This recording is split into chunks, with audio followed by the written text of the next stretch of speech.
because there are times you get past it, right? I mean, you don't get past it, but there are times where it's not as hard as other times.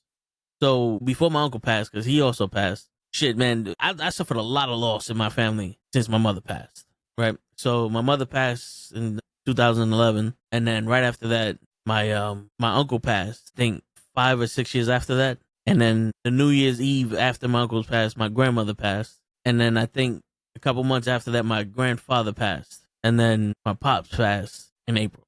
So four very important people in my life passed, and I was barely getting over the grief of my mother, right? But there were times where you're able to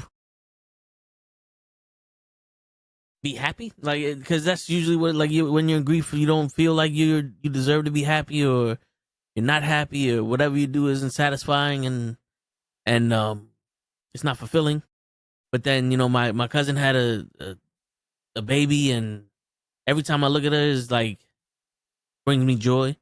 And then my other cousin just had a baby, and I feel the same way about her. So three of my cousins had babies. So there's three new babies in the family. Every time I see them, it's something that brings me joy because I'm excited to see the family growing, right? Because you see the family getting smaller. We're losing too many people, and then now we're starting to see it grow. Most people be like, oh, but you sit there and you think like, oh, if my mom would have seen you, she would have did this, or because the baby's grandfather was my uncle, and he's like, oh, he would have loved you and blah blah. But you also get, like, I get to say now I get to teach these kids who they were, because they molded me to who I am. So stuff like that, you're grateful for knowing these people, but then there are also times where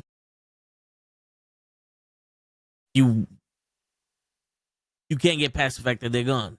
Like, I still haven't fully accept, not, I don't want to say accepted, but realize that my pops is done. There'll be times that I'll just be chilling in the living room, and they're going, all right, my pops is probably sleeping in his room, and I'm like, oh no, he's not here.